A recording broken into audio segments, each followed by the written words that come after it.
जी, मैं आदरणीय अनिल मिश्र भैया जी आपको आमंत्रित करती हूँ कि आप अपने विचार अभिव्यक्त करें और अपनी यात्रा को बताएं, ताकि हम सब आपसे और आपकी संस्था से और अच्छे से जुड़ाव करें, क्योंकि अभी तो बहुत कुछ चीजें हम जानते ही नहीं है। तो एक बार जोरदार तालियां भैया के स्वागत में, सम्मान में जोरदार तालियां उनके लिए।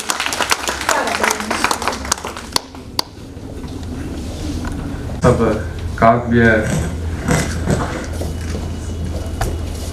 से जुड़े हुए जितने भी हमारे यहाँ पे अतिथिगण हैं, हमारे प्रमुख अतिथि श्रीमान स्वयं श्रीवास्तव जी, प्रीति जी, सौरभ जी और वर्षा जी को मैं अपना सादर अभिवादन करता हूँ। हमने इस कार्य में बहुत कुछ नहीं किया है, लगता है लोगों को कि कुछ हो रहा है। हमने तो सिर्फ कुछ माला के मोती पिराए हैं, तो सिर्फ एक धागे भर का हमारा प्रयास है इसमें। बाकी तो मोती आप सब लोग यहाँ पे सामने बैठे हुए हैं।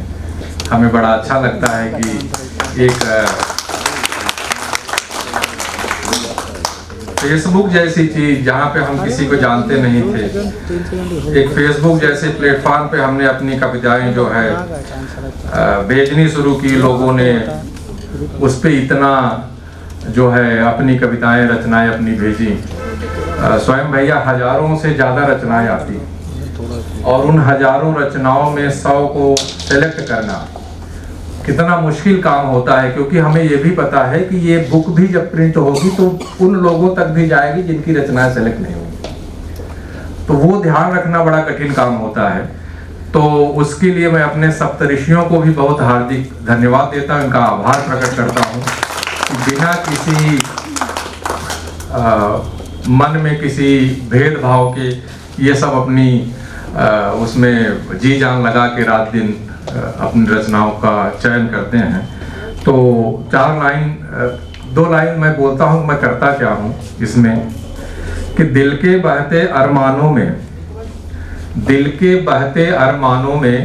भाव जगाना शुरू किया।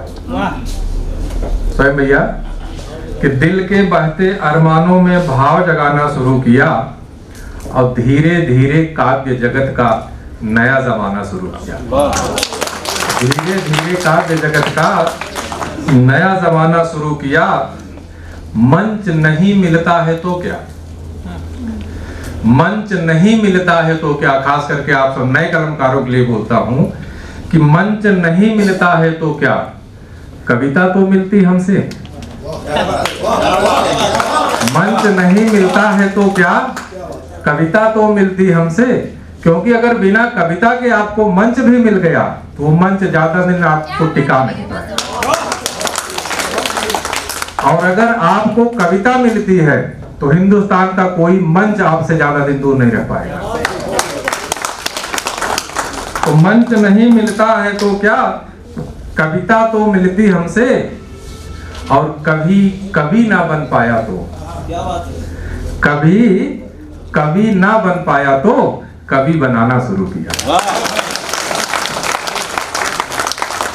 तो हम तो ये चाहते हैं कि हमारे इन छोटे प्रयासों से कल को ये नवांकुर लोग या इस हमारे संस्था से जुड़े हुए लोग, कल को अगर इस काव्य कुल में कोई प्रीति पांडे बन के उभरता है, कोई स्वयं श्रीवास्तव बन के उभरता है, तो कम से कम वो एक दिन याद करेगा कि हमको कभी कभी ने एक मंच दिया था जहाँ से आज मैं यहाँ पे पहुँचा। मेरा प्रयास हमेशा यही रहता है कि ये बहुत ही सरल और सहज तरीके से हम अपनी इस जिम्मेदारी को निभाएं। इसमें हमारी जो पूरी प्रक्रिया है वो सब आप सब लोग जानते हैं। हम अपने अतिथियों को भी थोड़ा सा बता देते हैं। भैया ये फेसबुक पे हम 15 जनवरी से लेके 31 मार्च तक हमारी प्रतियोगिता ये ऑनलाइन रहती है। 31 मार्च को हम इसको क्लोज करते हैं, और 31 मार्च के बाद हम कोई भी किसी भी रचना पर विचार नहीं करते। उसके बाद उन कविताओं के चयन की प्रक्रिया शुरू होती है, और कई स्तर पे जाते जाते फिर धीरे हम उसमें से 400-500 रचनाएं छांटते हैं, और फिर उन 500 रचनाओं में से 100 रचनाओं को छांटते हैं। उससे मुश्किल काम हमारे लिए तब होता है भैया जब उन 100 में से पुरस्कार के लिए 15 रचनाओं का चयन होता है, क्योंकि 15 लोगों को हम कैश प्राइज भी देते हैं, पुरस्कार देते हैं, तो वो चयन करना और कठिन बात होती है। और वो चयनित करने के बाद अगर हमने 15 चयन कर लिया तो 15 में से 1, 2, 3, 4 नंबर को वो चयन करना, उसमें तो कभी कभी हमारे जो ये सप्तऋषि बैठे हैं आपस में झगड़ जाते हैं, क्योंकि नाम मात्र का, रंच मात्र का कुछ उसमें होता है। कोई बोलता है ये ठीक है, कोई बोलता है वो ठीक है। किसी ने किसी को 1 नंबर दिया है तो किसी ने उसको 5 नंबर दिया है, तो वो 1 नंबर वाले ने 1 नंबर क्यों दिया वो उसको साबित करना पड़ता है। इतनी एक्सरसाइज भैया, ये समय, ये सारे के सारे बैठे लोग हैं, ये बिना किसी मतलब आप समझिए कि कोई ना इनको मतलब पैसा देते हैं ये ना कोई, कि सब ये सब भी निस्वार्थ भाव से सब करते हैं। एक बार इनके लिए भी जोरदार तालियां। इसके बाद हम उन रचनाओं का जो है एक साझा काव्य बनवाते हैं, जैसा कि आप पुस्तक सामने है। पुस्तक के जो विजेता 15 हैं उनका नाम हम लोग गोपनीय रखते हैं जब तक कि पुस्तक का विमोचन नहीं हो जाता, क्योंकि पहले से बता दें तो इस साल में वो 15 लोग ही दिखेंगे।